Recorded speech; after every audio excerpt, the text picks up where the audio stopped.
Picture 12-year-old Alera, heart-pounding, presenting her treasured proof, a book personally signed by her mentor, world-renowned physicist Dr. Julian Croft. But watch in disbelief as her teacher, Miss Sharma, subtly invalidates her in front of the class, dismissing the signed proof and implying this genuine mentorship is mere fantasy. Feel the gut punch of humiliation and injustice as Alera's lived truth is quietly erased by status quo bias. What happens when quiet courage challenges polite prejudice? Discover Northwood Middle's unsettling story. The air in Northwood Middle School always felt thin, stretched taut like the expensive, minimalist canvases adorning its halls. Nestled in the gleaming tech hub periphery of Bellevue, Washington, Northwood wasn't just a school, it was an incubator for the future elite, a place where potential was measured in projected earning brackets and parental stock options. For Alera Vance, 12 years old and acutely aware of the frayed cuffs hidden beneath her second-hand coat, the atmosphere was less nurturing, more calibrating. She felt perpetually out of sync with the easy confidence radiating from classmates who discussed summer coding camps in Switzerland and lamented the slow charging speeds of their latest-gen electric skateboards. Her family lived on the other side of the highway overpass, in a cluster of older apartment buildings dwarfed by the rising glass and steel monuments to innovation. It wasn't poverty, not exactly, but it was a different world, one where worry was a low, constant hum beneath the surface of everyday life. Here, at Northwood, that hum felt amplified, resonating against the polished silence of expectation. Alera learned quickly to make herself small, to observe rather than participate, her intelligence a quiet, guarded flame she rarely let show. Ms. Anya Sharma, their language arts and homeroom teacher, embodied the school's ethos. With her impeccably tailored blazers, serene smile, and vocabulary peppered with educational jargon, she projected an aura of progressive, enlightened guidance. Yet, Alera often felt Miss Sharma's gaze slide past her, her attention snagging more readily on students like Bryce Miller, whose father was a VP at Omnicorp, or Chloe Chen, already a celebrated youth violinist. It wasn't overt hostility, but a subtle sorting, a prioritization that left Alera feeling like a footnote in her own classroom. One crisp October morning, Miss Sharma unveiled their next major project.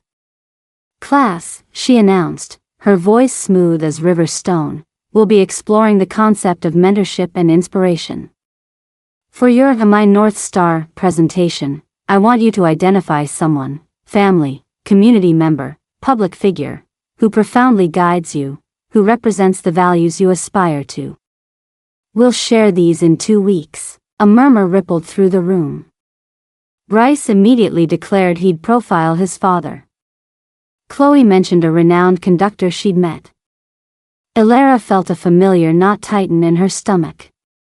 Who could she possibly choose who would measure up in this gallery of pedigreed influences? Then, a memory surfaced, warm, unexpected, and hers alone. A quiet certainty settled over her, a decision that felt both terrifying and absolutely right. She knew who her North Star was. The challenge wouldn't be finding one, it would be convincing anyone here that his light had ever shone on her. Dr. Julian Croft wasn't just famous, he was revered. An astrophysicist whose groundbreaking work on dark energy had earned him international acclaim, he was also a compelling public intellectual, a black man whose thoughtful commentary on science, ethics, and society resonated widely. His face graced magazine covers, his documentaries aired on major networks, and his books became instant bestsellers. To the students at Northwood, he might have seemed as distant and abstract as the galaxies he studied, but Alera knew him differently. 2 summers ago, grappling with her mother's prolonged illness and the suffocating weight of hospital waiting rooms, Alera had found solace in the local library's quiet corners. It was there, during a library-sponsored outreach program designed to bring STEM to underserved youth, that she'd met Dr. Croft.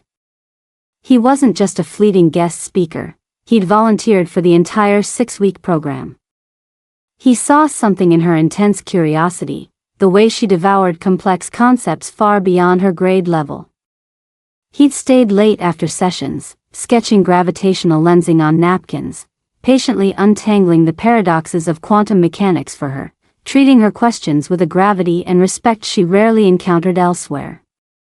He spoke to her not as a child, but as a fellow traveler on the path of inquiry. Before the program ended, he'd given her a signed first edition of his latest book, The Architecture of Everything. Inside the cover, in elegant, decisive ink, he'd written, "To Alera, never stop questioning the universe, within and without. Your light is bright. Keep exploring." Julian Croft. That book became her talisman. It wasn't just proof, it was a promise. Now, preparing for the My North Star presentation, Alera felt a tremor of fear mixed with fierce pride. She spent hours crafting her speech, not focusing on his fame, but on his kindness, his intellect, his belief in her potential when the world seemed determined to overlook it. She described how his work inspired her own burgeoning love for physics, how his example showed her that brilliance knew no zip code, no specific background.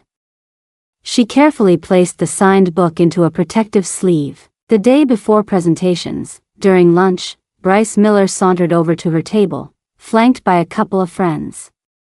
He leaned in, a smirk playing on his lips. "So, Vance," he drawled, loud enough for nearby tables to hear, "heard you're doing your project on Dr. Croft." "Seriously?" He chuckled. "Like, the Dr. Julian Croft? What, did you meet him at a book signing line?" One of his friends snickered. Maybe she saw his TED Talk and got confused. Alera felt heat creep up her neck. "He mentored me," she said, her voice quieter than she intended. "At a library program," Bryce scoffed. "Right. Dr. Croft, hanging out at the public library? With, well, you know." The unspoken implication hung heavy in the air, the gulf between his world-renowned status and her perceived station. "Good luck selling that one, Vance." They walked away laughing, leaving Alera clutching her worn backpack, the weight of the signed book suddenly feeling immense, less like proof and more like a burden. The familiar chill of disbelief settled around her, colder than the autumn air. Presentation day arrived cloaked in a tense, gray drizzle that mirrored Alera's anxiety. She clutched the protected book inside her bag, the inscription feeling like both shield and target. Ms. Sharma managed the proceedings with brisk efficiency, nodding approvingly as Bryce detailed his father's corporate ascent and Chloe eloquently described her conductor's genius, even playing a short, flawless piece on a portable keyboard to illustrate. Applause followed each, warm and validating. Then, it was Alera's turn. Her footsteps echoed too loudly in the suddenly quiet room as she walked to the front. She placed the book carefully on the lectern, its cover stark against the polished wood. Taking a shaky breath, she began. She spoke not of fame, but of inspiration found in unexpected places. She described the library program, the thrill of complex ideas explained with patience, the feeling of being seen for her mind. Her voice, initially trembling, gained strength as she focused on the why Dr. Croft was her North Star. "And he encouraged me to see that the universe is open to anyone willing to look up," she concluded, her gaze sweeping nervously across her classmates. Their faces were a mixture of boredom, polite indifference, and, on Bryce's face, open skepticism. "Do you have any evidence of this mentorship?" Bryce called out, his tone dripping with faux curiosity. "Like, besides just saying so?" Before Alera could respond, Ms. Sharma stepped forward, adjusting her glasses. She picked up the book Alera had placed on the lectern, glancing briefly at the cover, then at the inscription. A faint, almost imperceptible tightening touched her lips. "Alera," Ms. Sharma began, her voice retaining its usual calm, yet underscored with something dismissive, "that's a very aspirational story. Dr. Croft is certainly an admirable figure." She paused, holding the book delicately, almost as if it were contaminated. "And it's wonderful that you feel such a connection to his work through his writing."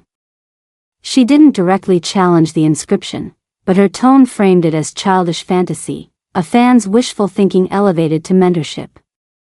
But my North Star is about tangible, verifiable influences in our lives. Perhaps focusing on a teacher here at Northwood, or a family member, might have been more aligned with the assignment's core intent. She placed the book back down, not handing it to Alera, but setting it aside as if closing a chapter on a flight of fancy. Thank you for sharing your appreciation for Dr. Croft. The dismissal was quieter than outright mockery, yet somehow more devastating. It wasn't a loud laugh, but a soft, condescending erasure of her truth.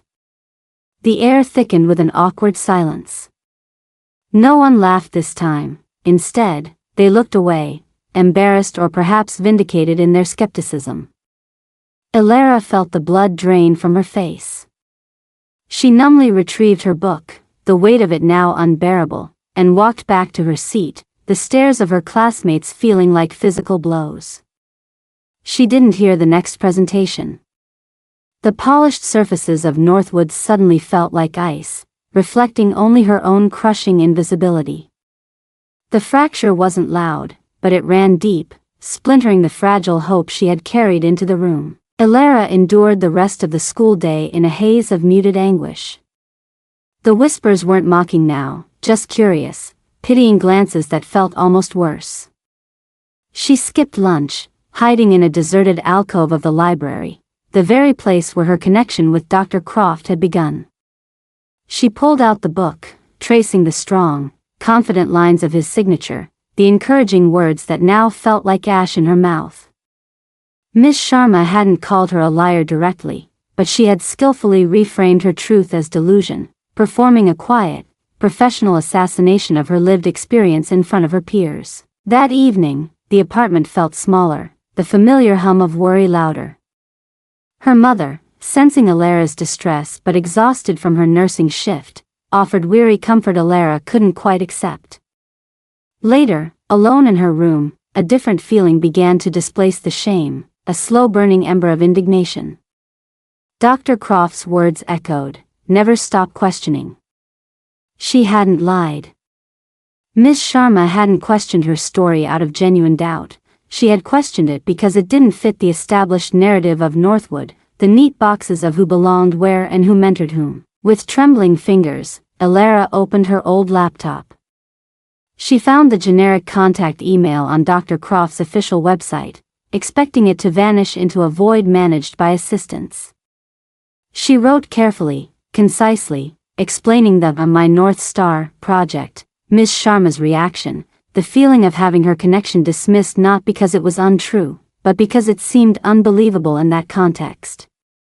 She didn't ask for intervention, only stated what had happened, attaching a photo of the inscription as she hit send, a tiny flare of defiance against the encroaching darkness. She didn't expect a reply. But 2 days later, an email arrived not from Dr. Croft, but from Northwood's principal, Mr. Henderson, requesting Alera and her mother come in for a meeting. The meeting was tense. Mr. Henderson, a man adept at navigating the expectations of affluent parents, seemed deeply uncomfortable. He explained that Dr. Julian Croft had personally contacted him, expressing significant concern about the incident Alera described. Dr. Croft hadn't been angry, the principal emphasized, but his quiet disappointment apparently carried immense weight. He had verified his mentorship of Alera during the library program, recalling her specifically. Miss Sharma was present, her usual composure strained, replaced by a defensive fragility. "I believe there's been a misunderstanding," she began, directing her words more to the principal than to Alera or her mother. "My intention was never to dismiss Alera, but merely to guide her toward the assignment's parameters." "My daughter shared her truth," Alera's mother interrupted, her voice low but firm, cutting through the jargon. "She presented proof. You didn't question Bryce Miller's verifiable influence. You didn't doubt Chloe Chen. You doubted Alera." "Why?" Miss Sharma faltered, color rising in her cheeks. Dr. Croft's public stature. Alera's interpretation. "I simply encouraged focus." Her justifications crumbled under the quiet intensity of the question. She couldn't articulate the bias that had driven her reaction, the subconscious disbelief that this renowned black intellectual would genuinely invest time in this unassuming white girl from the other side of the tracks. It was an assumption rooted in a complex mesh of classism and the subtle, pervasive ways racial hierarchies shape perceptions of belonging and association. Mr. Henderson cleared his throat. Ms. Sharma acknowledges a lapse in judgment, he stated formally. Appropriate feedback will be entered into her personnel file. We trust this resolves the matter. There was no mention of a public apology, no acknowledgement to the class. The reckoning was happening, but behind closed doors, managed, contained. As they left the office, Alera felt a strange mix of vindication and hollowness. The truth was out, but the ripple felt muffled, absorbed by the school's thick, soundproof walls. The days following the meeting settled into a strange, altered reality. There was no grand announcement, no public shaming or redemption arc for Miss Sharma. During homeroom, she offered a brief, stilted statement about valuing all student contributions, and, sometimes misinterpreting intentions, her eyes carefully avoiding Alera's. It felt less like an apology and more like damage control, a carefully worded memo read aloud. The classroom atmosphere shifted subtly. Bryce Miller was quieter, though his smirk remained whenever he caught Alera's eye, perhaps seeing her now not as delusional, but as someone who could cause trouble. Some classmates offered tentative, awkward smiles, a silent acknowledgement of the injustice they'd witnessed. Others seemed to avoid her altogether, uncomfortable with the disruption she represented, the crack she'd inadvertently revealed in Northwood's polished facade. Alera found herself changed.